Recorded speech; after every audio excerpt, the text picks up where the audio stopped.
Hello everyone. CA foundation के revision lectures के sequence में सीरीज में आज हम लोग एवरेज ड्यू डेट का कंसेप्ट जो है वो रिवाइज करने वाले हैं। हमारे सिलेबस में एवरेज ड्यू डेट का ये जो कंसेप्ट है वो अप्रॉक्सीमेटली 5 मार्क्स के आसपास का वेटेज रखता है, लेकिन क्योंकि चैप्टर बहुत इजी है तो इसमें आप डेफिनेटली एक्स्ट्रा वर्क करके आप आउट ऑफ जो है सिक्योर कर सकते हैं। बेटा ये वो टॉपिक है जो आपका आउट ऑफ दिलाएगा ही दिलाएगा। This is very easy topic. जो लोग रिवीजन लेक्चर में आज मेरे साथ पहली बार जुड़े हैं, मैं उन्हें बता दूं कि ये रिवीजन लेक्चर सिर्फ और सिर्फ उनके लिए है जिन्होंने पहले एक बार कभी ना कभी एवरेज ड्यू डेट का कंसेप्ट सीखा है, उन्हें बेसिक्स के बारे में आइडिया है। अगर आपने ये पहले कभी नहीं पढ़ा, अगर आप फर्स्ट टाइम पढ़ रहे हैं तो बेटा ये लेक्चर तुरंत बंद कर दीजिए। आपको ये लेक्चर नहीं देखना चाहिए क्योंकि ये उन्हीं स्टूडेंट्स पे फोकस्ड है जो एग्जाम्स के लिए प्रिपेयर कर रहे हैं। ठीक है, सो ये एक रिवीजन लेक्चर है। इसमें एकदम हम लोग स्पून फीडिंग वाला डिस्कशन टाइप नहीं करने वाले। Will be focusing thoroughly on the concepts और एग्जाम ओरिएंटेड अप्रोच होगा विदाउट एनी टाइम वेस्ट। हम लोग क्विक रिकैप जो है आपके सारे टॉपिक्स का करने वाले हैं। Will not be wasting a single minute. ठीक है, जो लोग मुझे नहीं जानते मैं अपने आप को इंट्रोड्यूस करवा दूं। मैं हूं बेटा सी विवेक मालू और मैं 2011 में पास आउट हुआ था और तब से लेके आज तक बेटा मैं सैकड़ों स्टूडेंट्स को पढ़ा चुका हूं। मैंने चैप्टर के स्टार्ट में और एंड में ये आप देख सकते हैं माइंड मैप दिया है। ये माइंड मैप आपको ये आइडिया देने के काम आएगा कि इस चैप्टर में एग्जैक्टली कितने पार्ट्स हैं। आपको स्क्रीन पे देख के ही समझ में आ गया होगा कि इस चैप्टर के टोटल 4 पार्ट्स हैं जो हम स्टडी करने वाले हैं। हर एक के इंडिविजुअल फॉर्मूले भी मैंने यहां दिए हैं। ये पूरा माइंड मैप आपको मिल जाएगा बेटा जब आप ये नोट्स जो है यहां पे लिंक से डाउनलोड कर लेंगे। लिंक आपको डिस्क्रिप्शन में मिल जाएगी।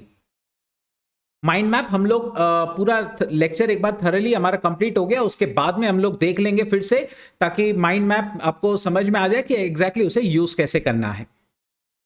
जब दो पार्टीज बहुत सारे ट्रांजैक्शंस आपस में करती हैं तो और उसे कोई एक पर्टिकुलर डेट पे सेटल करना चाहती है तो ऐसे सिचुएशंस में एवरेज ड्यू डेट का कंसेप्ट अराइज होता है। अलग अलग बिल्स, अलग अलग क्रेडिट पीरियड्स, अलग अलग ड्यू डेट्स, तो इन सब के बेटा ये बहुत सारे प्रॉब्लम्स फेस करता है मल्टीपल पार्टीज में। तो उसे सेटल करने के लिए एक ऐसी डेट निकाली जाती है जिसपे दोनों पार्टी को कोई नुकसान ना हो। उस डेट के ऊपर अगर पेमेंट कर दिया गया तो किसी भी पार्टी को किसी भी तरीके का इंटरेस्ट का लॉस नहीं होगा। So that is average due date.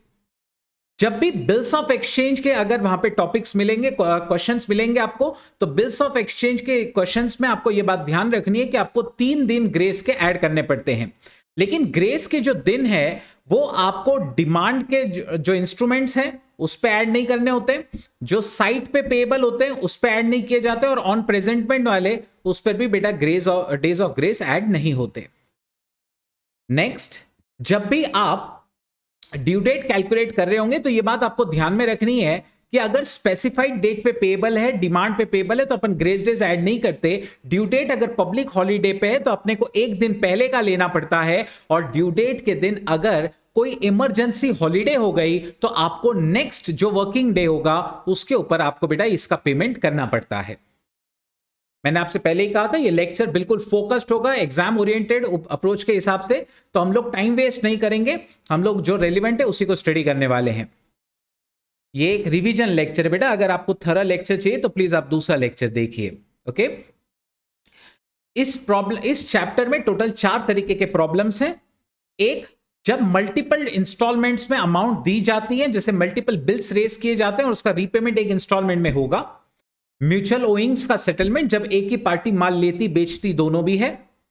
जब अमाउंट एक इंस्टॉलमेंट में एक वन टाइम पेमेंट में दिया जाएगा लेकिन रीपेमेंट मल्टीपल इंस्टॉलमेंट्स में आएंगे तो क्या होगा। और interest on drawings of partners, ये 4 टॉपिक्स हैं इस पूरे चैप्टर में। पहले टॉपिक से शुरुआत करते हैं। जब अमाउंट एक इंस्टॉलमेंट में दिया जाता है और उसका रीपेमेंट अमाउंट जब मल्टीपल इंस्टॉलमेंट्स में दिया जाता है, मल्टीपल बिल्स रेस किए जाते हैं और उसका रीपेमेंट एक ऐसे दिन पे करना है जब किसी भी पार्टी को कोई इंटरेस्ट का लॉस ना हो। इस तरीके के क्वेश्चंस हम करेंगे। इसको सॉल्व करने का टेक्निक बहुत आसान है। आप जो अर्लीस्ट इसमें ड्यू डेट होगी उसे आप बेस डेट समझेंगे। बेस डेट को हम जीरो डेट भी कहते हैं, स्टार्टिंग डेट भी कहते हैं। वहां से लेके आपको उस बेस डेट से हर एक ट्रांजैक्शन की जो ड्यू डेट है वहां तक के डेज या मंथ्स निकालने होंगे।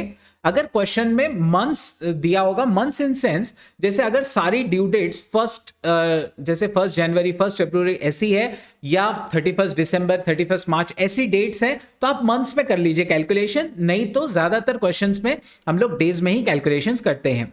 फिर आप एक प्रोडक्ट का कॉलम वहां पे डालेंगे और प्रोडक्ट्स निकालेंगे, और एक फॉर्मूला इस्तेमाल हम यहां पे करेंगे, average due date is equal to base date plus minus total of products upon total of amounts.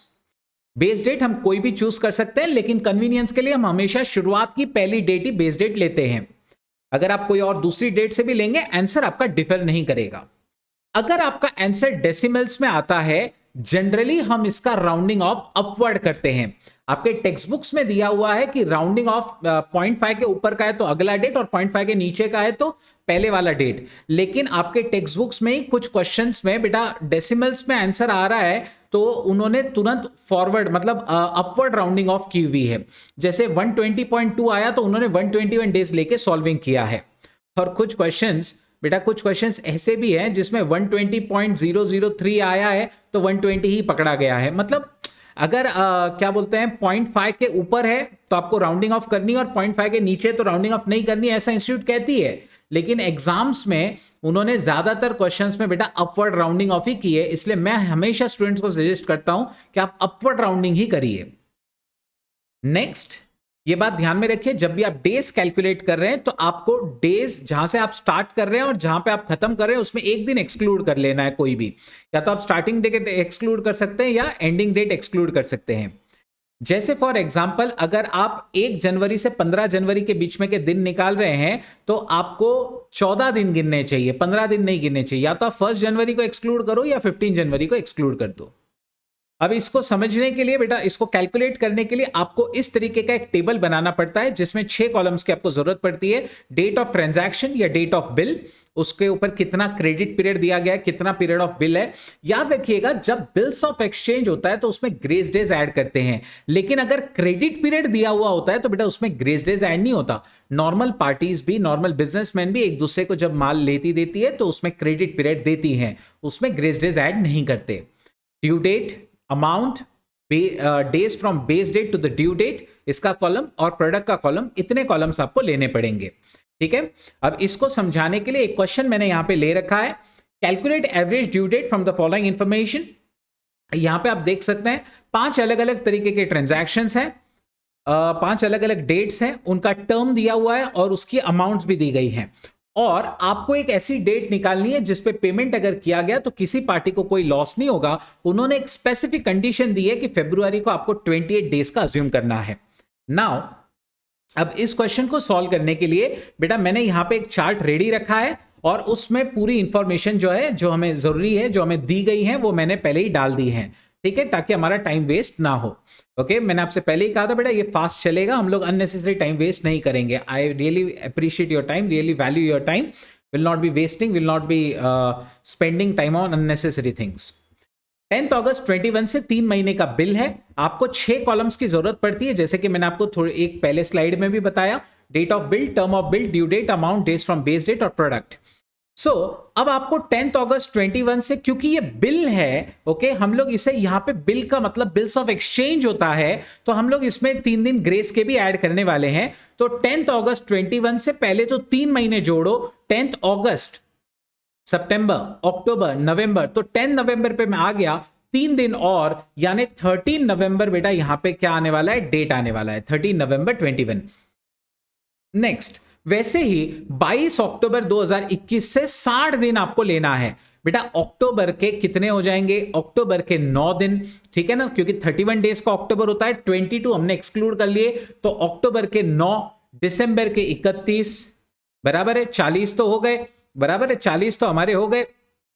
उसके बाद में आपका आगे और 20 दिन, ठीक है, 20 दिसंबर हमारी डेट आ जाएगी, और उसमें 3 दिन जब मैं ग्रेस के जोड़ दूंगा तो 23 दिसंबर या 24 दिसंबर आएगा, I just check. Okay, so 22 October plus 63 days. Now 63 days क्यों, क्योंकि 3 दिन ग्रेस के भी लेने हैं। So 24 December it is going to work.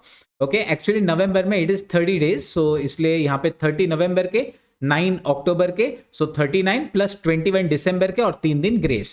वैसे ही 4 दिसंबर से 2 महीने फटाफट फटाफट कर लेते हैं। 4 दिसंबर, 4 जनवरी, 4 फरवरी, 7 फरवरी, क्योंकि 2 दिन ग्रेस के मिलने वाले हैं। ठीक है, सो 7 फरवरी 2022, उसके बाद में 14 जनवरी 22 से लेके 60 दिन, फटाफट हम लोग इसमें 60 डेज ऐड कर लेते हैं और 3 दिन ग्रेस के, so it is coming 18 March 22। Similarly 14 मार्च से 3 दिन 2 महीने, 14 अप्रैल, 14 मई और उसमें 3 दिन और, तो 17 मई 22 हमारी डेट आने वाली है। 17 मई 22 हमारी डेट आएगी।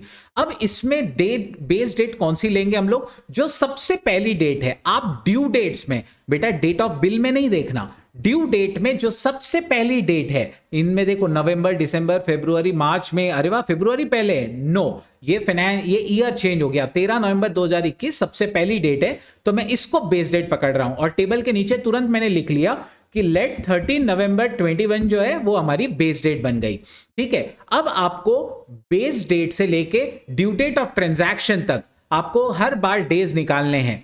यानी इस 13 नवंबर से बेटा ये वाला 13 नवंबर हम सब्ट्रैक्ट करेंगे, ऑब्वियसली बात है 13 नवंबर से 13 नवंबर 0 डेज होता है। लेकिन अगला वाला देखो 24 दिसंबर से 13 नवंबर, अब ये कैलकुलेट कैसे करें? यहां फरवरी है, मार्च है, मई है, तो बेटा क्योंकि कैलकुलेशंस कई बार डिफिकल्ट हो जाते हैं, तो इसीलिए इसको सॉल्विंग करने के लिए आप इस तरीके का एक टेबल बना सकते हैं। ठीक है, आप इस तरीके का एक डेज का टेबल बना सकते हैं और टेबल से सॉल्विंग कर सकते हैं। ठीक है, जैसे मैंने बेटा यहां की सारी आप देख सकते हैं ड्यू डेट्स यहां लिख रखी है, 13 नवंबर, 24 दिसंबर, 7 फरवरी, 18 मार्च और 17 मई, सारी डेट्स बेटा मैंने यहां पे लिख रखी है। बेस डेट मैंने इसमें से कौन सी अज्यूम की है? बेस डेट अज्यूम की है बेटा 13 नवंबर 2021। ठीक है ना, ये हमारी बेस डेट है। अब 13 नवंबर से 13 नवंबर तो बेटा 0 डेज होता है, तो इसका टोटल 0 ही आने वाला था। 13 नवंबर से 24 दिसंबर, नवंबर के कितने दिन बाकी हैं? बेटा नवंबर 30 दिन का होता है। मुझे कहां से कहां के डेज निकालने, बेटा समझने की कोशिश करिए। 24 दिसंबर से 13 नवंबर तक मुझे जाना है, रैदर उल्टा आप समझ लीजिए इसे कि 13 नवंबर से बेटा आप 13 नवंबर से क्या करने वाले हैं, समझने की कोशिश करिए। 13 नवंबर से हमें 24 दिसंबर तक आना है, तो नवंबर के 13 दिन तो चले गए, बचे नवंबर के 17 दिन। नवंबर के बचे बेटा 17 दिन और दिसंबर के बचे 24 दिन। ठीक है, आप देख सकते हैं मैंने कॉलम्स नवंबर और दिसंबर, जैन, फेब ऐसे मई तक बना रखा है। स्टार्ट नवंबर से हुआ और आखिरी मई पे खत्म होगा, इसलिए मई तक के कॉलम्स मैंने बनाए हैं। अब 13 नवंबर से बेटा अब बेस डेट से मुझे 7 फरवरी तक जाना है, तो 7 फरवरी, 13 नवंबर से 7 फरवरी, नवंबर के फिर से 17 दिन, दिसंबर के 31 दिन, जनवरी के 31 दिन, ठीक है ना, जनवरी के बेटा 31 दिन और उसके बाद फरवरी के सिर्फ 7 दिन हमें लेने, क्योंकि 7वें दिन की ड्यू डेट है, तो इसके 86 डेज हो रहे हैं। सिमिलरली अब मेरे को नवंबर से लेके मार्च तक जाना है, सो नवंबर के तो 17 दिन है, हम जानते हैं 13 नवंबर से 13 नवंबर से लेके 30 नवंबर तक। उसके बाद में आपको दिसंबर के पूरे 31 लेने पड़ेंगे, जनवरी के पूरे 31, फरवरी के कितने लूं? याद है क्वेश्चन में 28 उसने कहा था, उसके 28 ही लेने पड़ेंगे। मार्च के आपको 18 दिन बोले गए हैं, तो ये 125 दिन हो गए। नेक्स्ट वैसे ही मई के लिए भी आपको निकालना है, पहले 4 तो वैसे के वैसे ही रहेंगे, मार्च के 31, अप्रैल के 30 और मई के 17, यानी हमारे 185 डेज आ रहे हैं। सो 0, 41, 86, 125, 185, इस तरीके से आप एक टेबुलर फॉर्म में इसे प्रेजेंट कर सकते हैं। ठीक है, सो बेटा अगर आपको कोई भी चीज वापस से देखनी हो तो आप वीडियो जो है पॉज करके फिर से रिवाइंड करके जरूर देख सकते हैं। ठीक है, this is a revision lecture.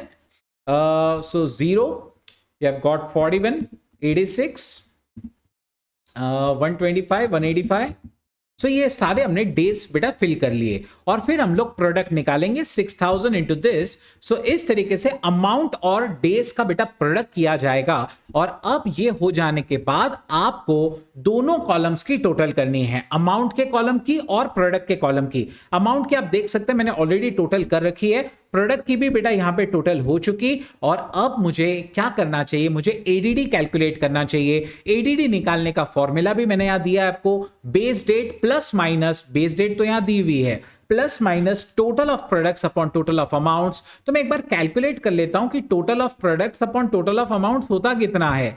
यह आ रहा है बेटा 68 डेज। ये कितना आ रहा है? 68 आ रहा है। 68 एक्चुअली आप देखें जाएंगे तो 67.7 आ रहा है, ठीक है। 67.67 हम लोग राउंडिंग ऑफ ऑब्वियसली 68 पे ही करने वाले हैं उसको। सो 68 डेज मुझे बेस डेट में ऐड कर देने चाहिए। 13 नवंबर में 68 डेज, सोचो बेटा सोचो, 13 नवंबर से 68 डेज, नवंबर के हो गए 17, नवंबर खत्म हो गया। दिसंबर के कितने, पूरे 31, दिसंबर के पूरे 31, तो ये 17 और 31, नवंबर दिसंबर खत्म हो गया, 48 दिन हो गए, जनवरी का महीना चलेगा और 20 दिन हमारे पास एक्स्ट्रा। बेटा अगर आपको ऐसे क्लिक नहीं किया तो बिल्कुल जैसे अपन ने पहले किया था, वहां पे मैंने इसलिए एक्स्ट्रा लाइंस भी रखी थी आपके लिए, ठीक है। आपको 13 नवंबर से 68 दिन निकालने हैं, तो 13 नवंबर से अगर मैं 68 दिन लूंगा तो 17 दिन नवंबर के, दिसंबर के 31, तो मेरे 68 का आ रहा है क्या बेटा टोटल, मेरा टोटल कितना आया आप देख सकते हैं 48 उसका टोटल आ रहा है। मेरे को 68 तक जाना है, जनवरी के 20 दिन लेने पड़ेंगे, यानी 20 जनवरी उसकी डेट है। सो 20 जनवरी 2022 इस दिन पे अगर आप पूरा पेमेंट करते हैं तो आपको किसी भी तरीके का इंटरेस्ट का लॉस नहीं होगा, ना सामने वाली पार्टी को होगा। तो ये हमारा एक क्वेश्चन जिसमें हम लोगों ने थरली बेटा कवर कर लिया। याद रखिए अगर किसी भी ड्यू डेट के दिन अगर नेशनल हॉलीडे होती तो हम उसका एक दिन पहले का ले लेते थे। नेक्स्ट, ये हमने क्वेश्चन 1 किया। अब आगे चलते हैं बेटा, इसमें और भी ऐसे कॉन्सेप्ट्स हैं। कई बार आपको बोला जाता है कि आपको पेमेंट जो है वो एडीडी के पहले करना है, बराबर है, एडीडी के पहले करना है। अगर आप पेमेंट एडीडी के पहले करेंगे तो आपका तो इंटरेस्ट का लॉस हो जाएगा। बेटा कोई भी आदमी एडीडी के पहले तभी पेमेंट करेगा जब सामने वाला उसे डिस्काउंट दे, ठीक है। जब सामने वाला उसे डिस्काउंट दे तो ही वो एडीडी के पहले पेमेंट करेगा। तो अगर आप सामने वाले से पहले, मतलब अगर आप क्या बोलते हैं, सामने वाले से डिस्काउंट ले पाते हैं तो आप एडीडी के पहले जो है पे कर सकते हैं। और डिस्काउंट कैलकुलेट करने का तरीका या इंटरेस्ट कैलकुलेट करने का तरीका है amount due into period from date of payment to the date of ADD upon 365 into rate of interest in decimals. In short basically आप क्या करिए, एडीडी निकाल लीजिए और फिर ये निकाल लीजिए कि आप एडीडी से कितने दिन पहले पेमेंट कर रहे हैं। जितने दिन आप पहले पेमेंट करने जा रहे हैं आपको उतने दिन का गैप लेना पड़ेगा, उतने दिन का इंटरेस्ट कैलकुलेट करना होगा, उसको हम लोग डिस्काउंट कहेंगे। और डिस्काउंट आपको मिलेगा तो अमाउंट ड्यू में से उतना कम कर लीजिएगा, बचा हुआ ही आपको पे करना है। तो याद रखिए अगर ड्यू डेट से पहले पेमेंट हो रहा है तो आपको कम पेमेंट करना है और आपको डिस्काउंट मिलने वाला है, ठीक है। इसके लिए भी हमने आगे क्वेश्चन रखा है। और अगर आप पेमेंट एडीडी के बाद में करते हैं तो बेटा अगर आप पेमेंट एडीडी के बाद में करेंगे तो सामने वाले को इंटरेस्ट का लॉस होगा, तो वो आपसे इंटरेस्ट चार्ज करेगा। तो याद रखिए अगर आप ड्यू डेट से बाद में पे कर रहे हैं तो आपको इंटरेस्ट के साथ भरना पड़ेगा। अगर आप ड्यू डेट से पहले भर रहे हैं तो आपको डिस्काउंट मिलेगा, तो आपको कम पेमेंट करना है। तो वो जो इंटरेस्ट का अमाउंट आ रहा है आप लेस करेंगे अगर एडीडी से पहले पे कर रहे हैं, एडीडी से बाद में पे कर रहे हैं तो वो आपको ऐड करना पड़ेगा। फॉर्मूला बिल्कुल सेम है दोनों का भी, ठीक है। अब मैंने यहां पे उसके लिए एक क्वेश्चन रख रखा है। Anand purchased goods from Amirtha. The ADD for payment in cash is 10th August 2020. The total amount due is 67,500. बेटा आपको ऑलरेडी ADD दी हुई है। How much amount should be paid by Anand to Amirtha if total payment is made on the following dates? Interest is to be considered at the rate of 12% per annum. तो अगर आपने ADD पे payment किया तो आपको कितना payment करना पड़ेगा, आप खुद सोचिए। अगर आपने एडीडी का पेमेंट एडीडी पे ही कर दिया तो बेटा किसी पार्टी को कोई इंटरेस्ट का लॉस होता है क्या? नहीं होता है। अगर आपने एडीडी का पेमेंट एडीडी पे कर दिया तो किसी को कोई इंटरेस्ट का लॉस नहीं होगा, तो आपको 67,500 का 67,500 ही पे करना चाहिए। तो इसका आंसर के लिए बेटा मैंने यहां पे ये देख सकते हैं आप, सेकंड टेबल जो है वो बना रखा है। मैंने सारी डिटेल्स यहां पे ले ली है, date of payments, ADD, amounts, ठीक है। इसके अलावा आपको ये कैलकुलेट करना पड़ता है कि एडीडी से आप कितना पहले या कितना बाद में पे करने जा रहे हैं। अब आपको पहले बोला गया है कि 67,500 का पेमेंट 10 अगस्त की उसकी डेट है। 67 का 500 का पेमेंट उसकी डेट 10 अगस्त की है और आप पेमेंट कब करने जा रहे हैं? एडीडी पे ही करने जा रहे हैं, यानी 10 अगस्त पे ही। तो आपका तो एडीडी और पेमेंट डेट सेम है, तो फिर आपको ना कोई डिस्काउंट मिलेगा ना आपको इंटरेस्ट पे करना है, तो आपको पे पूरा 67,500 ही करना पड़ेगा। आपको पेमेंट कितना करना पड़ेगा? 67,500 ही करना पड़ेगा। मान लीजिए अगर आप थोड़ा जल्दी पे कर देते हैं, है ना, सो सॉरी 25 अगस्त दिया है, आप थोड़ा लेट पे करते हैं, 25 अगस्त को पे कर रहे हैं, डेट 10 अगस्त, आप पे कर रहे हैं 25 अगस्त को, तो आप 15 दिन एक्स्ट्रा ले रहे हैं बेटा, 10 अगस्त के जगह 25 अगस्त को पे कर रहे हैं, 15 दिन आप ज्यादा ले रहे हैं, तो आपको 15 दिन का इंटरेस्ट जो है वो पे करना पड़ेगा। सो 67,500 पे 15 दिन का आपको इंटरेस्ट कैलकुलेट करना है, और रेट है उसका क्वेश्चन में दिया है 12% पर एनम, सो इनटू 0.12, सो उसका इंटरेस्ट आ रहा है, डिस्काउंट आ रहा है, सॉरी डिस्काउंट तो नहीं, इसे इंटरेस्ट ही कहेंगे, हम ज्यादा लेट पे कर रहे हैं तो इंटरेस्ट अपने को भरना पड़ेगा। सो हम टोटल कितना पेमेंट करेंगे, 67,500 प्लस 333 यानी 67,833 का आपको टोटल पेमेंट करना पड़ेगा। बेटा आप लेट पे कर रहे हो तो आपको 67,500 के साथ इंटरेस्ट भी भरना पड़ेगा, यानी 333 ऐड करके आपको भरना पड़ेगा। अब अगर आप तीसरा केस लेते हैं जिसमें 30 जुलाई को पेमेंट किया जा रहा है, तो आप ड्यू डेट से पहले पे कर रहे हैं। अगर आप ड्यू डेट से पहले पे कर रहे हैं तो आपको डिस्काउंट दिया जाएगा, आपको डिस्काउंट मिलेगा, आपका फायदा होने वाला है, क्योंकि आप समय से पहले दे रहे हैं। तो आप समय से अगर पहले दे रहे हैं, 30 जुलाई को आप पेमेंट पे कर रहे हैं, तो आपने कितने दिन पहले पेमेंट किया बेटा, 30 जुलाई से 10 अगस्त दिन कैलकुलेट करो, जुलाई का एक दिन, 30 जुलाई आखिरी दिन, आखिरी 30 जुलाई नहीं होता है, 31 जुलाई होता है, तो जुलाई का एक दिन और अगस्त के 10 दिन, यानी आपने 11 दिन पहले पेमेंट किया है बेटा, ठीक है ना, 11 दिन आपने पहले पेमेंट किया हुआ है, तो इसका डिस्काउंट कितना आएगा, कैलकुलेट करने का तरीका बिल्कुल सेम है। आप टोटल अमाउंट के ऊपर 11 दिन का इंटरेस्ट कैलकुलेट करेंगे, 12% के हिसाब से 244 रुपए आपको डिस्काउंट मिलने वाला है, आपकी कमाई होने वाली है। और अब आप इन दोनों को ऐड कर लीजिए, नेट बेसिकली 67,500 में से -244, यानी हम 244 डिस्काउंट कट कर रहे हैं। सो बेसिकली आपको कम पेमेंट करना है, आपको सिर्फ 67,256 ही पे करना है। सो हम ड्यू डेट से पहले पे कर रहे हैं तो डिस्काउंट काट के पे कर रहे हैं, ड्यू डेट के बाद में पे करेंगे तो इंटरेस्ट ऐड करके भरेंगे। ये आपको एक इंपॉर्टेंट ट्रिक बेटा ये ध्यान में रखनी चाहिए। ऐसे भी क्वेश्चंस आजकल आने लगे हैं एग्जाम्स में, जब आपको कितना डिस्काउंट लेना है वो पहले ही दे दिया है, आपको यह कैलकुलेट करना है कि अगर आपको इतना डिस्काउंट चाहिए तो आपको कितने दिन पहले पेमेंट करना होगा। यह करने के लिए आप ये वाला एक फॉर्मूला इस्तेमाल कर सकते हैं, days is equal to interest amount into 365 upon amount due into rate of interest in decimals. ये डायरेक्ट फॉर्मूला है डेज कैलकुलेट करने के लिए, ठीक है, ये यूज कर लीजिएगा, आपको डायरेक्ट निकल जाएगा कि कितने दिन पहले पैसा देंगे तो आपका उतना इंटरेस्ट का फायदा होने वाला है। और फिर जितने डेज आए उसको एडीडी से कम कर लेना, तो आपको मिल जाएगा कि आपको कितने कौन सी तारीख को पेमेंट करना चाहिए, ताकि आपका जो डिस्काउंट है उतने रुपए हो जाए जितना आपको क्वेश्चन में बोला है। आई एम श्योर शायद सब स्टूडेंट्स को ये चीज समझ में नहीं आई होगी जो मैंने अभी आपको कही। एक क्वेश्चन अभी मैं आपको दूंगा, उससे आपको ये चीज क्लियर हो जाएगी कि एग्जैक्टली क्या आपको कैलकुलेट करना है। इस क्वेश्चन को अच्छे से पढ़िए। What shall be the payment to be made if the total amount due is 1 lakh. कितना पे करना है, दिया है 1 लाख रुपए।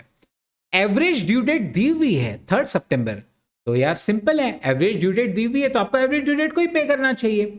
If the total discount to be earned is 493, अगर आप डिस्काउंट कमाना चाहते हैं, हम जानते हैं अगर डिस्काउंट कमाना है तो हमें समय से पहले पैसे देने होंगे, तो हमें 3 सितंबर से कुछ टाइम पहले पैसा देना पड़ेगा, और वो कितने दिन पहले देना है ये आपको कैलकुलेट करना है। Rate of discount is 9% per annum. तो आप फटाफट बेटा ये कैलकुलेट करेंगे कि अगर 3 सितंबर ड्यू डेट है, 1 लाख अमाउंट है, और आप 493 रुपीज पैसा बचाना चाहते हैं 9% के हिसाब से, आपको कितने दिन पहले पैसा देना पड़ेगा।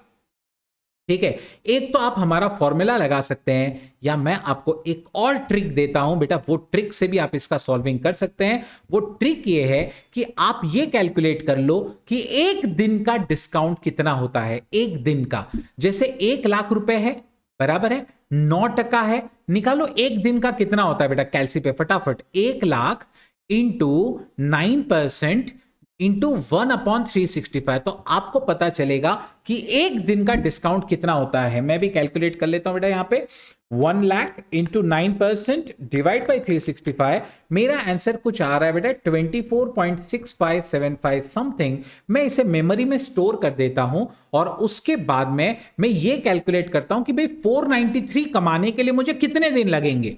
एक दिन का इंटरेस्ट अगर इतना है तो 493 कमाने के लिए कितने दिन लगेंगे? तो मैं 493 डिवाइड बाय इसको ले लेता हूं 24.6575। सो मेरा आंसर आ रहा है 19.9938। तो मैं अज्यूम कर रहा हूं बेटा 20 डेज, बराबर है ना? 20 दिन, कितने? 20 दिन, ओके, अप्रोक्सीमेटली 20 डेज। तो जब 20 डेज आ रहा है तो मुझे 20 डेज पहले पैसा देना चाहिए, 3 सितंबर से 20 दिन पहले। 3 सितंबर, सितंबर के 3 चले गए तो उसके पीछे का महीना है अगस्त, अगस्त के 17 दिन पहले पेमेंट करना पड़ेगा मेरे को। 31 का है अगस्त, उसमें से 17 दिन कम कर लो, यानी 14 अगस्त को आप पेमेंट कर दीजिए, आपका काम हो गया। 14 अगस्त को बेटा पेमेंट कर दीजिए। 14 अगस्त से लेके 3 सितंबर दिन कैलकुलेट करके देख लो, 14 से लेके 31 17 दिन, और 31 से आगे 3 दिन सितंबर के 20 दिन हो गए। ये 20 दिन पहले अगर आपने पैसा दे दिया, 14 अगस्त को अगर आपने पैसा दे दिया, तो सामने वाले को 9% के हिसाब से 493 रुपीज आपको डिस्काउंट देना पड़ेगा।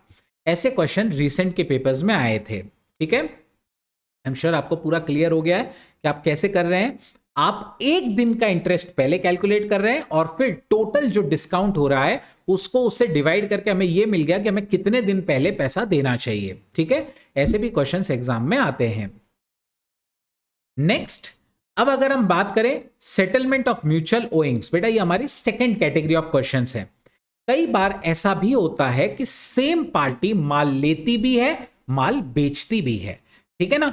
तो सेम पार्टी माल लेती भी है, बेचती भी है, और वो एक डेट पे ये सारे ट्रांजैक्शंस को सेटल करना चाहती है। तो ऐसे केसेस में आपको कौन सा फॉर्मूला इस्तेमाल करना है? एडीडी का फॉर्मूला बन जाएगा ADD is equal to base date plus minus difference in products upon difference in amounts. तो आपको डिफरेंस लेना होगा। ऑब्वियस सी बात है, हम भी सामने वाले को माल बेच रहे हैं, वो भी हमें माल बेच रहा है, तो उसके भी कुछ डेज होंगे, उसका भी कुछ प्रोडक्ट होगा, हमारे भी कुछ डेज होंगे, हमारा भी कुछ प्रोडक्ट होगा। तो आपको उन प्रोडक्ट्स का डिफरेंस निकालना है, उन अमाउंट्स का डिफरेंस निकालना है, और उनका रेशियो लेके बेटा बेस डेट में ऐड करना है, तो आपको आंसर आ जाएगा। अच्छा, इसमें बेस डेट क्या ली जाए? तो बेस डेट थोड़ा सा ट्रिकी है। इसमें जो अर्लीस्ट ड्यू डेट है, दोनों के ट्रांजैक्शंस में जो सबसे पहली ड्यू डेट आएगी वो आपको अर्लीस्ट ड्यू डेट लेनी पड़ती है एज अ बेस डेट, ठीक है। और वो दोनों के लिए सेम रहेगी, आप दोनों के लिए अलग अलग नहीं कर सकते। अगर मैं किसी को माल बेच रहा हूं, उसके लिए अगर मैं बेस डेट मान लीजिए 10 अक्टूबर ले रहा हूं, तो ऑब्वियस सी बात है सामने वाला जो मुझे माल बेच रहा है उसके लिए भी बेस डेट 10 अक्टूबर लेके ही सॉल्विंग करनी है। हम जनरली अर्लीस्ट ड्यू डेट लेके करते हैं। इस कैटेगरी का भी एक क्वेश्चन मैंने यहां रख रखा है ताकि आपको इसकी प्रैक्टिस हो सके।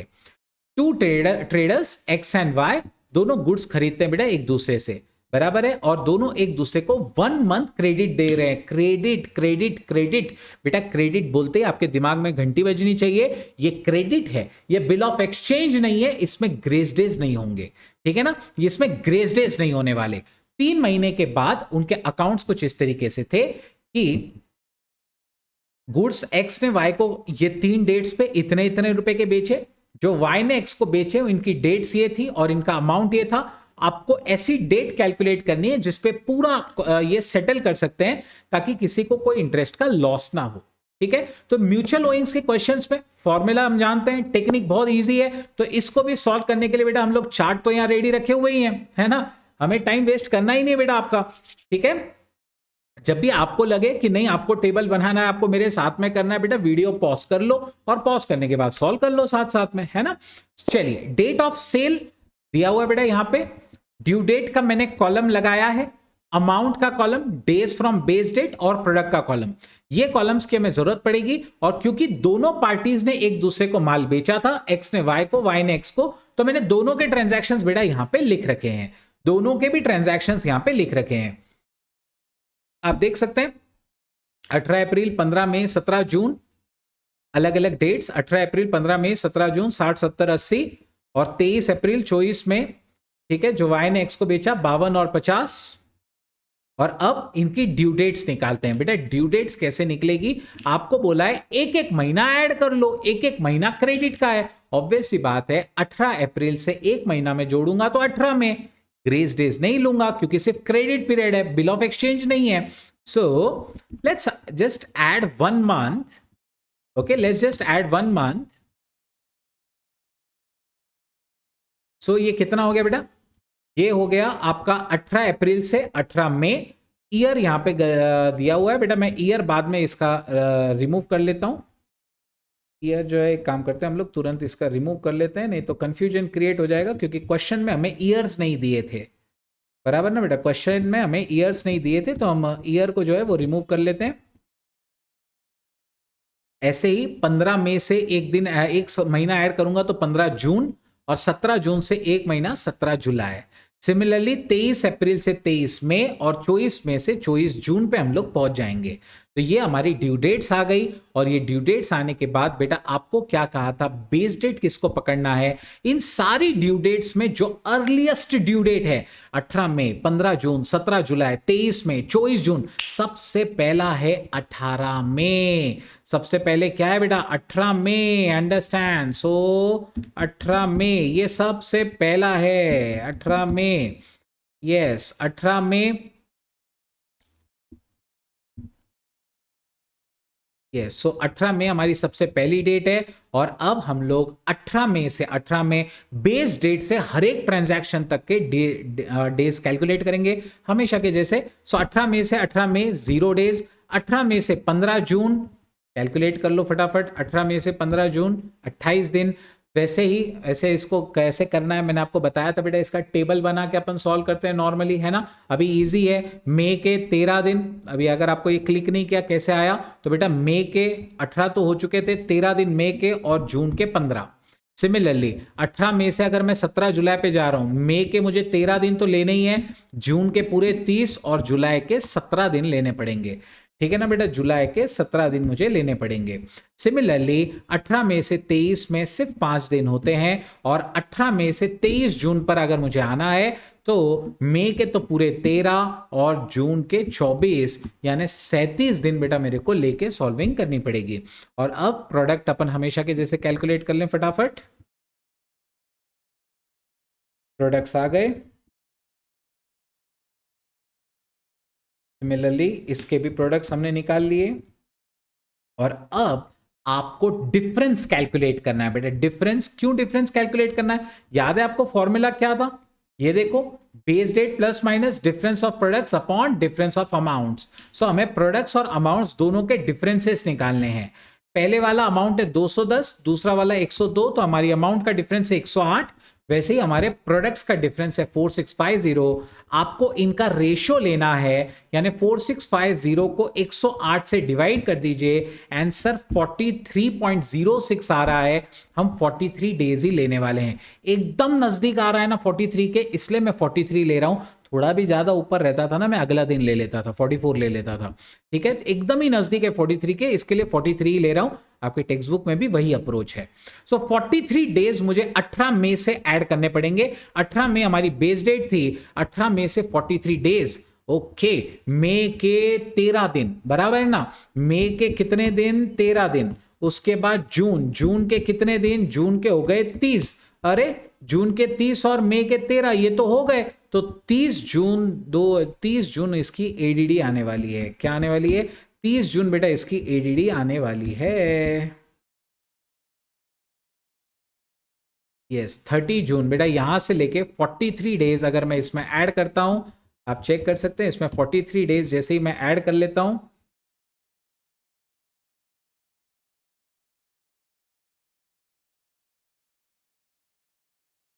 just give me a second.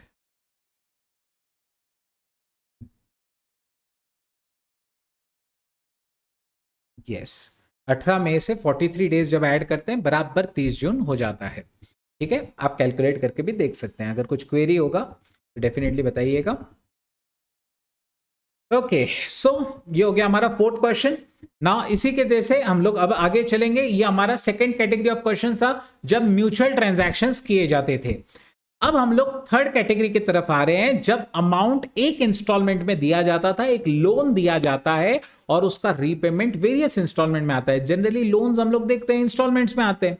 अब इंस्टॉलमेंट्स दो तरीके की हो सकती है इंस्टॉलमेंट्स इक्वल हो सकती है बेटा इंस्टॉलमेंट्स अनइक्वल हो। तो अब अगर इंस्टॉलमेंट्स इक्वल है तब तो हम एक बड़ा आसान सा फॉर्मूला इस्तेमाल करके सॉल्व कर सकते हैं।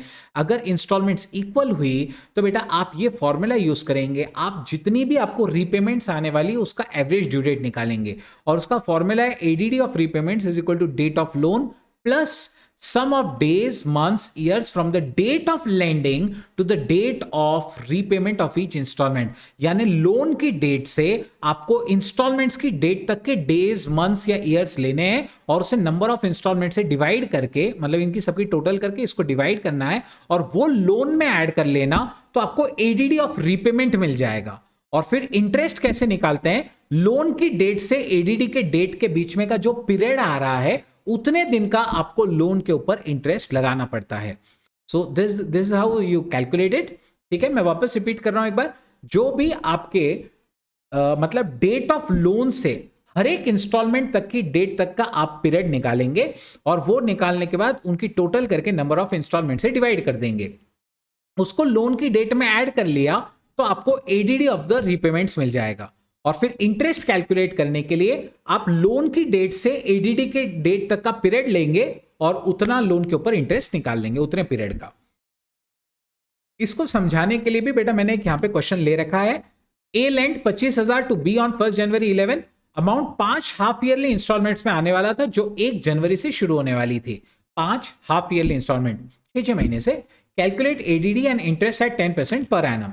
तो 1 जनवरी 2011 से उसने क्या किया बेटा, लोन दिया हुआ है। तो इसको सॉल्व करने के लिए भी अपने को ये तो पता ही है कि अपने को ये लेना पड़ेगा। यहाँ पे ये मैंने यहाँ पे ये देखिए डेट ऑफ लोन लिख रखा है। इस तरीके का एक टेबल हमने बना लिया जहां डेट ऑफ इंस्टॉलमेंट्स लिखी और उनका months from the date of loan to the date of installment. ठीक है, हम लोग बेटा ये कैलकुलेट कर रहे हैं months from the date of loan to the date of repayment. ठीक है, सो हमने पहले तो लोन की डेट ले ली और उसके बाद सारी ड्यू डेट्स निकाल ली। बेटा 6 महीने से पे हो रहा है और पहली इंस्टॉलमेंट 1 जनवरी को हो रही है, तो 1 जनवरी 12, 6 महीने बाद क्या हो जाएगा 1 जुलाई 12, फिर अगला 1 जनवरी 13, फिर 1 जुलाई 13, फिर 1 जनवरी 14। ऐसी 5 इंस्टॉलमेंट्स में आपको पेमेंट करनी है। और आप देख सकते हैं वही 5 इंस्टॉलमेंट मैंने यहां लिख रखी हैं, 1 जनवरी 12, 1 जुलाई 12, 1 जनवरी 13, 1 जुलाई 13 और 1 जनवरी 2014। अब आपको लोन की डेट से यानी 1 जनवरी 2011 से यहां तक के मंथ्स कैलकुलेट करने हैं। आप ये कैलकुलेशन डेज में भी कर सकते हैं, ईयर्स में भी कर सकते हैं। आंसर नियरली सेम आता है, थोड़े बहुत राउंडिंग ऑफ डिफरेंसेस हो सकते हैं। ठीक है, तो चलिए 1 जनवरी 11 से 1 जनवरी 12 तक के डेज निकाल लें, मंथ्स निकाल लें। ऑब्वियस ही बात है 1 जनवरी 11 से 1 जनवरी 12 पूरे 12 महीने हो जाते हैं। 1 जनवरी 11 से लेके 1 जुलाई 12, सोचो 1 जनवरी 11 से 1 जुलाई 12, 18 महीने, 1.5 साल हो जाता है बेटा। 1 जनवरी 11 से लेके 1 जुलाई 12, 18 महीने हो जाता है। ठीक है, सिमिलरली 1 जनवरी 11 से लेके 1 जनवरी 2013, 2 साल का फर्क है, 2 साल के 24 महीने हो गए। ठीक है, इसी तरीके से 1 जनवरी 11 से लेके 2.5 साल बाद यानी 1 जुलाई 13, 30 महीने हो गए और अगला वाला वैसे ही 36 महीने बाद आएगा। तो आप देख सकते हैं इन सब की डेट्स, इन सब का जो पीरियड आ रहा है उसका टोटल 120 है। आपको फॉर्मूले में बोला है कि ये जो टोटल है उसे नंबर ऑफ इंस्टॉलमेंट से डिवाइड कर दो, उसे नंबर ऑफ इंस्टॉलमेंट से डिवाइड करो। इंस्टॉलमेंट कितनी है 1 2 3 4 5, तो इसे 120 को 5 से डिवाइड कर दीजिए तो ये आंसर हमारा आ रहा है 24। और ये क्योंकि मंथ्स है तो ये भी मंथ्स ही है, यानी ADD of repayments is equal to date of loan plus 24 months.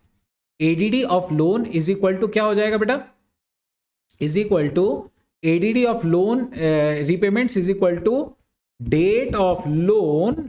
Date of loan क्या है 1 जनवरी 11, उसमें 24 महीने ऐड कर लो यानी 2 साल ऐड कर लो। 24 महीने तो 2 ही साल होते हैं, तो ये कितना हो गया बेटा, ये हो गया 1 जनवरी 2013।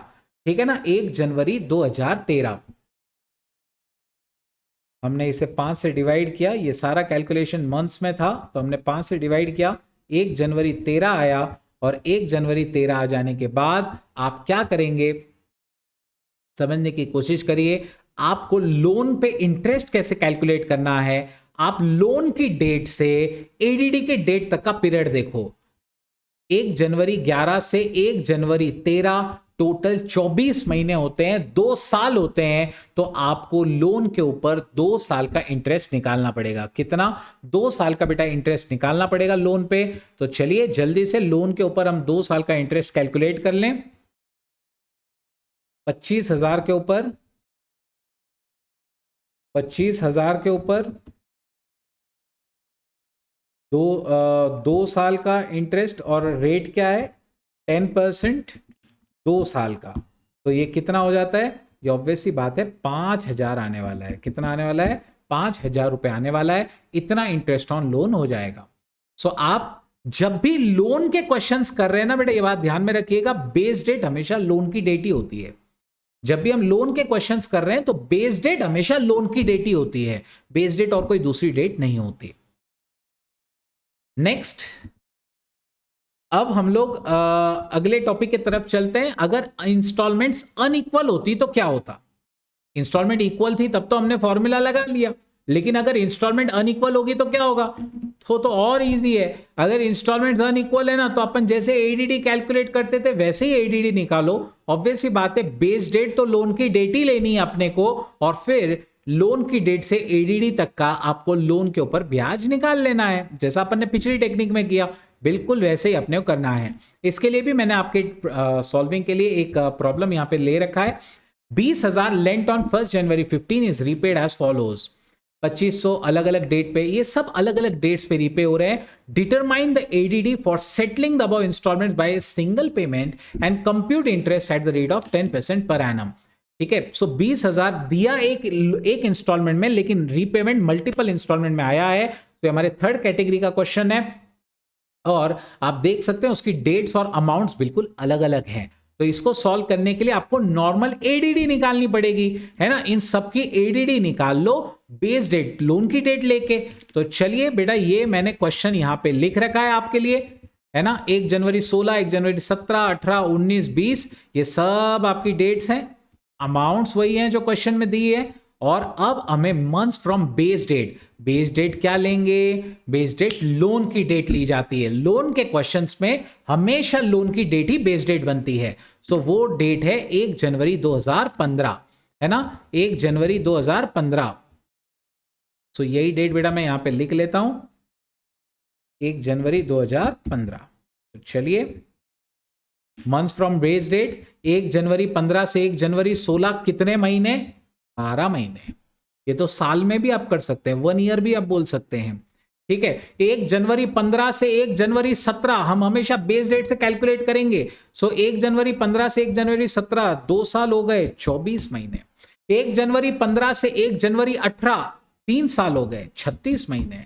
1 जनवरी 15 से 1 जनवरी 19, 4 साल हो गए, तो 48 मंथ्स। 1 जनवरी 15 से 1 जनवरी 20, 5 साल, 60 मंथ्स। प्रोडक्ट कर लो हमेशा के जैसे। ये तो हमेशा का ही हमारा टेक्निक हो गया बेटा, बरोबर है। इन सब का टोटल कर लिया, अमाउंट्स का टोटल कर लिया, और अब अपन हमेशा जैसे बेस डेट निकालते थे बिल्कुल वैसे ही कर लिया बेटा अपन ने। प्रोडक्ट को हम लोगों ने किससे डिवाइड कर लिया? प्रोडक्ट को डिवाइड कर लिया अमाउंट से। तो ये आ रहा है 37.5, 37.5 का राउंडिंग ऑफ 38 हो जाएगा। क्या हो जाएगा? 38। तो अपने को 38 मंथ्स ऐड करने हैं, क्योंकि ये सब मंथ्स हैं, समझने की कोशिश करो, डेज नहीं है, ये सब मंथ्स हैं। तो हमारा एडीडी भी मंथ्स में ही ऐड लेस करना पड़ेगा अपने को। तो 1 जनवरी 15 में 38 मंथ्स ऐड कर लीजिए। तो कितना हो जाएगा बेटा? 1 जनवरी 15 में 38 मंथ्स इसमें ऐड करने हैं, ऐड कर लो। तो ये क्या बन जाता है? ये बन जाता है 1 मार्च 2018। कितना बन जाता है? 1 मार्च 2018। ठीक है, अच्छा आपको नहीं समझा कैसे करना है? तो बहुत आसान है बेटा। 1 जनवरी 15 से 38 महीने बोले, 36 महीने यानी 3 साल होते हैं, सही है ना। 36 महीने यानी 3 साल होते हैं। तो 36 महीने पहले अपन ने 3 साल जोड़ लिए। 1 जनवरी 15 से 1 साल, 1 जनवरी 16। अगला साल 1 जनवरी 17 और तीसरा साल 1 जनवरी 18। 1 जनवरी 18 के बाद 2 महीने और ऐड कर दिए तो 38 मंथ्स हो जाएंगे। 1 जनवरी 18 में 2 महीने यानी 1 मार्च 18। और अब इंटरेस्ट कैसे निकाला जाएगा? बेटा इंटरेस्ट निकालने का तरीका बहुत आसान है। आपको 38 मंथ्स का इंटरेस्ट निकालना है, क्योंकि 38 मंथ्स का पीरियड है। तो 20,000 के ऊपर यानी लोन के ऊपर हम लोग 38 मंथ्स का इंटरेस्ट निकालेंगे। और रेट ऑफ इंटरेस्ट कितना है? 10%। 10% से 38 मंथ्स का हमें इंटरेस्ट जो है वो निकालना पड़ेगा। निकाल लेते हैं फटाफट। यह आ रहा है 6333। ठीक है, 6333। आप बाद में जब टेक्स्ट बुक्स वेरीफाई करोगे तो आपको पता चलेगा कि थोड़ा बहुत राउंडिंग ऑफ डिफरेंस है, क्योंकि आपके टेक्स्ट बुक ने ये ईयर्स में किया है, इसलिए उनका थोड़ा और मेरा थोड़ा मैच नहीं करेगा।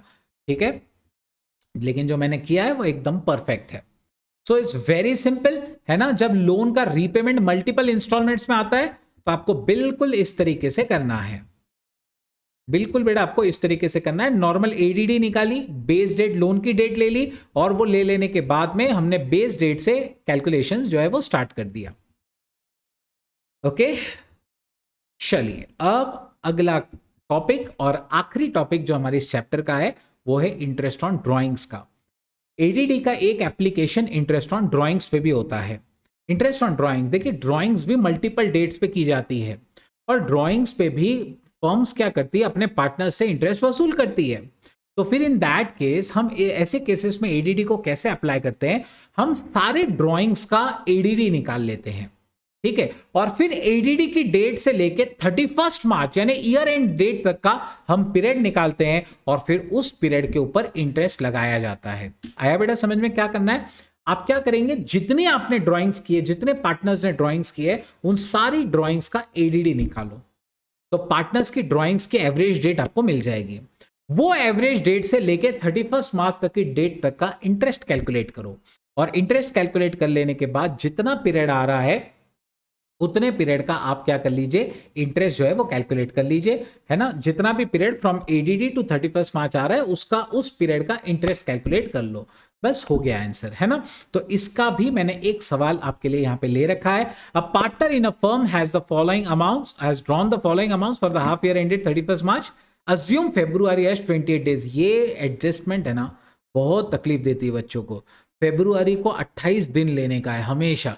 ठीक है, अब यहां पे 28 दिन बोला है, लेकिन यार ये फरवरी तो 2020 का है, 2020 तो लीप ईयर है, लेकिन हम कुछ नहीं कर सकते। लीप ईयर हुआ तो भी कुछ नहीं होगा बेटा, आपको फेब्रुआरी 28 दिन बोला है तो 28 ही लेना है। कई बार बच्चे ये गलतियां करके आ जाते हैं एग्जाम में कि वो फरवरी 2020 देखते हैं, लीप ईयर समझ लेते हैं, वो सोचते हैं हम बड़े होशियार है कि हमने लीप ईयर ले लिया उसको, लेकिन वो ये भूल जाते हैं कि क्वेश्चन में लास्ट लाइन में कहीं दिया होता है कि फेब्रुआरी को 28 दिन लेना है। ठीक है, तो हम 28 दिन लेके ही सॉल्विंग कर सकते हैं। आपको ड्राइंग्स की ये सब अलग अलग डेट्स पे जो अलग अलग अमाउंट्स की ड्राइंग है, इनका एडीडी निकालना है, और फिर वहां से लेके आपको 10% के हिसाब से ब्याज भी निकालना है। सॉल्व करने का टेक्निक बहुत आसान है। जो अलग अलग डेट्स पे उसने पैसा उठाया है, हम इसकी एडीडी निकाल लेते हैं, तो हमें पता चल जाएगा कि एवरेज उसने कौन से तारीख को पैसा उठाया है, बराबर ना। तो मैंने पहले तो एक क्वेश्चन सॉल्व करने के लिए बेटा आप देख सकते हैं यहाँ पे ये सारी डेट्स लिख रखी है, बिल्कुल आपका टाइम वेस्ट नहीं करने दिया मैंने। ठीक है, डेट्स मैंने सारी यहाँ लिख रखी है। डेट ऑफ बिल, ये डेट ऑफ ड्रॉइंग कहा जा सकता है रादर, है ना, डेट ऑफ ड्रॉइंग। बेटा आपको कोई भी क्वेश्चन लगे, कोई भी टेक्निक लगे कि आपको वापस देखनी है, आप जरूर वीडियो पॉज करिए, वापस देखते रहिए। ठीक है, कुछ क्वेरी हो तो आप मुझे पर्सनली कांटेक्ट कर सकते हैं, है ना। So date of drawings, amount, days from base date और प्रोडक्ट, ये सारे हमें कॉलम्स लगने वाले हैं। 9 जनवरी 19, 10 जनवरी, 11 नवंबर, 12 दिसंबर, 13 जनवरी, 14 फरवरी, 15 मार्च, सारी डेट्स लिखिए। 9, 10, 11, 12, 13, 14, 15,000 रुपए। और अब हमें बेस डेट से डेज कैलकुलेशन स्टार्ट करना होगा। अब प्रॉब्लम ये है, आप देखो सितंबर से लेके मार्च तक के महीने, इतने बड़े क्वेश्चन को कैसे करें? तो बेटा अपने को ये चार्ट बना लेना चाहिए, भूल गए क्या? यस, ये चार्ट जो हम लोग डेज का कैलकुलेशन के लिए करते हैं। मैंने सारी ड्यू डेट्स यहां लिख रखी है। पहली ड्यू डेट सितंबर से स्टार्ट हो रही है, इसलिए मेरा भी कैलकुलेशन सितंबर से ही स्टार्ट कर रहा हूं मैं, और फिर मार्च तक में जाने वाला हूं। बेस डेट कौन सी ली जाएगी? जो सबसे पहली ड्राइंग की डेट है, जो 9 सितंबर 2019 है मैं उसे बेस डेट कंसीडर कर लेता हूं बेटा। 9 सितंबर 2019 मैं इसे क्या कंसीडर कर रहा हूं, मैं इसे बेस डेट कंसीडर कर रहा हूं, ठीक है। सो 9 सितंबर 19 ये हमारी बेस डेट। 9 सितंबर 19 से 9 सितंबर 19 0 डेज। 9 सितंबर 19 से 10 अक्टूबर बेटा, सितंबर के 9 तो दिन चले गए थे, 21 दिन सितंबर के, अक्टूबर के 10, ठीक है। चलो 9 सितंबर से 11 नवंबर, सितंबर के 21 दिन बाकी, अक्टूबर के पूरे 31 लेने पड़ेंगे, नवंबर के 11। सिमिलरली अगले वाले में देखिए 21 तो आपको अभी हर बार ही लेना है बेटा, 21 क्योंकि आपके सितंबर के तो पूरे ही दिन लेने पड़ेंगे। अब हम लोग 9 सितंबर से दिसंबर तक जा रहे हैं तो अक्टूबर पूरा लेना पड़ेगा, नवंबर पूरा लेना पड़ेगा, दिसंबर के 12। सिमिलरली जनवरी तक जब आप जाओगे, अक्टूबर के पूरे, नवंबर के पूरे, जनवरी के पूरे, फरवरी के 13 दिन। सिमिलरली 14 फरवरी 2020 है तो हम लोग सितंबर तो पूरा ही ले रहे हैं क्योंकि हम 9 सितंबर से कैलकुलेट कर रहे हैं बेटा, ये बात भूलना मत, हम 9 सितंबर से कैलकुलेट कर रहे हैं। तो सितंबर के 21 दिन बाकी, अक्टूबर के पूरे 31, जनवरी के, नवंबर के पूरे 30, दिसंबर के 31, जनवरी के 31 और फरवरी के 14 दिन हमें लेने पड़ेंगे। और सिमिलरली जब हम 15 मार्च तक जा रहे हैं तो 9 सितंबर से लेके 15 मार्च, सितंबर के वापस 21, अक्टूबर के 31, उसके बाद में नवंबर के 30, दिसंबर के 31, जनवरी के 31, फरवरी के 28, है ना। फरवरी के आप 29 नहीं ले सकते क्योंकि वो लीप ईयर नहीं कंसिडर करेंगे। और फिर मार्च के 15, ऐसे 187 डेज, ठीक है ना बेटा, ऐसे 187 डेज आपको लेके सॉल्विंग करनी पड़ेगी। अगर किसी को कोई क्वेरी है तो बेटा पूछ लीजिए, ठीक है। चलिए लेट्स स्टार्ट। आप ज़रूर बार बार वीडियोस रिवाइज करके वापस देख सकते हैं। ये लास्ट डे के हिसाब से बेटा मैंने वीडियो आपको बना के दिया है यहाँ पे। चलिए सारे डेज मैं यहाँ से यहाँ लिख लेता हूँ फटाफट। पहले वाला तो 0 डेज था, दूसरे वाला 31 डेज, फिर 63 डेज, फिर 94, फिर 126, फिर 158, फिर 187, ये सारे डेज आ गए। प्रोडक्ट हम लोग निकाल लिए जैसे हमेशा के जैसे करते हैं, सारे प्रोडक्ट्स कैलकुलेट हो गए, प्रोडक्ट्स की टोटल आ गई। और उसके बाद बेटा हमारा हमेशा का जैसे जो फॉर्मूला है कि हम total of products upon total of amounts कर लेते हैं और बेस डेट में वो मिला लेते हैं। ये 104.6 आ रहा है तो हम ऑब्वियसली 105 दिन लेंगे, है ना। 9 सितंबर से 105 दिन बेटा, 9 सितंबर से 105 दिन गिनते जाओ। 9 सितंबर से 105 दिन, यहाँ पे एक डेट मेरे पास एक्स्ट्रा है। अगर मैं 9 सितंबर से 105 दिन लेने जा रहा हूं तो देखते हैं कहां तक मैं पहुंचूंगा। सितंबर के 21 बराबर है, उसके बाद अक्टूबर के 31, नवंबर के 30, 82 डेज मेरे हो चुके हैं अभी तक। मुझे 105 तक जाना है। कहां तक जाना है? 105 दिन तक जाना है। तो मुझे और 23 दिन लगेंगे तो 105 होगा, यानी मेरी डेट आ रही है 23 दिसंबर, ठीक है ना बेटा। एडीडी क्या आ रही है? 23 दिसंबर 2019, है ना। 23 दिसंबर 2019 ये हमारी डेट आ रही है, ठीक है। कैसे? इसमें 105 दिन बेटा हमने जोड़ के देख लिया, इसमें सीधा 105 दिन हम अगर ऐड कर देते थे तो भी आंसर वही आता था, है ना। अब ये मैं कंप्यूटर पे कर रहा हूं इसलिए मेरे लिए इजी है, आपको ये सब कैलकुलेट करना होता है, इसलिए ये आपके लिए चार्ट मैंने बना के दिया है। आप बिल्कुल इस तरीके का एक चार्ट बना के सॉल्विंग कर सकते हैं अपने एग्जाम्स में। अब आपको क्योंकि इंटरेस्ट ऑन ड्राइंग्स कैलकुलेट करना है तो आपको पीरियड निकालना पड़ेगा कि एडीडी से लेके ईयर एंड की डेट तक। ईयर एंड बेटा 31 मार्च को होगा, है ना। ईयर एंड 31 मार्च को होगा, तो 31 मार्च तक कितने दिन हो रहे हैं समझने की कोशिश करिए। 23 दिसंबर 19 से लेके हमें 31 मार्च तक जाना है। मैं डेज आपके लिए कैलकुलेट करते जाता हूं। देखो दिसंबर के 23 तो हो गए, 8 दिन बचे दिसंबर के। जनवरी के 31, फरवरी के 28 ही लूंगा और मार्च के में 31, तो 8 दिसंबर के, जनवरी के 31, फरवरी के 28 और मार्च के 31, 98 डेज हो रहे हैं। तो आप टोटल ड्राइंग्स के ऊपर, यानी ये जो 84,000 का आपका ड्राइंग्स है इसके ऊपर 98 डेज का इंटरेस्ट लगाएंगे। बराबर ना, इसके ऊपर 98 डेज का इंटरेस्ट लगाएंगे और रेट ऑफ इंटरेस्ट है 10%। तो ये आपको इस तरीके से फॉर्मूला लगा के सॉल्व करना है। 84,000 इंटू 98 बाई 365 इंटू 10%। इसका आंसर कितना आएगा बेटा? इसका आंसर आ जाता है 2255। इतना इंटरेस्ट ऑन ड्राइंग्स हो जाएगा। कितना? 2255। 84,000 पे 98 डेज का interest at the rate of 10%। So this was the last topic जिसके ऊपर एडीडी का कंसेप्ट एप्लीकेबल होता है। अब देख सकते हैं आप रिवीजन लेक्चर कर रहे हैं, उसमें भी इतने टॉपिक्स देख रहे हैं, तो फिर स्टूडेंट्स तो भूलेंगे ही। तो इसके लिए एक मैंने लास्ट में एक माइंड मैप बना के दिया है आपके लिए। ठीक है बेटा, इस पूरे चैप्टर में हमने देखे टोटल 4 पार्ट्स हैं। पहला, जब रीपेमेंट एक इंस्टॉलमेंट में होती थी, जब बहुत सारे पार्टीज को बहुत सारे आप बिल्स जनरेट करते थे और वो एक शॉट में पेमेंट करने वाला होता था, तो आप ये वाला फॉर्मूला लगाते थे, average date is equal to base date plus minus total of products upon total of amounts. अब इसकी रीपेमेंट 3 डेट पे हो सकती है। अगर सामने वाला एडीडी के दिन ही पे कर रहा है तो, या चलो अगर हम पे कर रहे हैं, हम एडीडी के दिन ही अगर पे कर रहे हैं, तब तो किसी को कोई इंटरेस्ट का लॉस नहीं है, पूरा पेमेंट कर दीजिए। लेकिन अगर आप बिफोर एडीडी पे कर रहे हैं तो पेमेंट करिए डिस्काउंट काटने के बाद, क्योंकि आपको डिस्काउंट मिलेगा।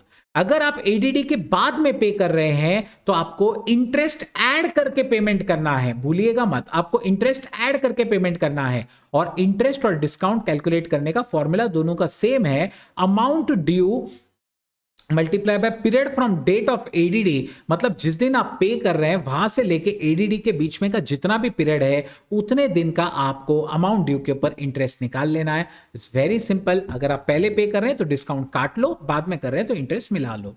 दूसरा कंसेप्ट हमने देखा था म्यूचुअल ओइंग्स वाला, जब एक ही पार्टी लेती भी थी बेचती भी थी, वो एक्स और वाई वाला एग्जांपल। तो उस केस में मैंने आपको ये वाला फॉर्मूला बताया था कि आपको बेस डेट में difference of products upon difference of amounts लेके सॉल्व करना है। याद रखना, दोनों भी लेने और देने दोनों की बेस डेट एक ही समझी जाएगी, जो भी अर्लीस्ट होगी वही सबसे पहले बेस डेट ले ली जाएगी दोनों के लिए, और फिर डेज का कैलकुलेशन करके डिफरेंस निकाल के फिर उसमें नेट ये करना है आपको। ठीक है, चलिए इसके अलावा बेटा आपको फिर तीसरी टेक्निक मैंने आपको बताई कि जब रीपेमेंट मिनी इंस्टॉलमेंट्स में होगा, मतलब मैंने आपको लोन दिया है और उसका रीपेमेंट मल्टीपल इंस्टॉलमेंट्स में आएगा। तो इंस्टॉलमेंट्स 2 तरीके की होती थी, एक इक्वल इंस्टॉलमेंट हो सकती थी, एक अनइक्वल।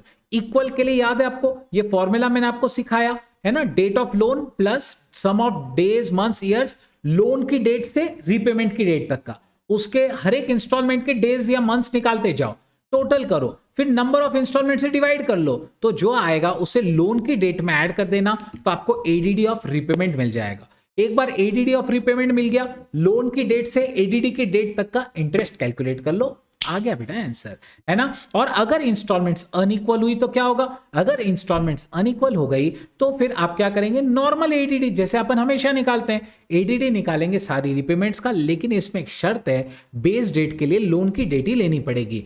वहां से लेके रीपेमेंट्स की एडीडी निकाल लो, वो दोनों के बीच का जितना पीरियड है, अपन ने जो क्वेश्चन किया था उसमें 38 मंथ्स आया था, जो पीरियड है उतने पीरियड का आप इंटरेस्ट कैलकुलेट कर लीजिए। ठीक है, सिंपल एज दैट, है ना। और इसके बाद इंटरेस्ट ऑन पार्टनर्स ड्राइंग्स आपको सिखाया था मैंने, जब भी लास्ट में सिखाया, आप सारे ड्राइंग्स का एडीडी निकाल लो।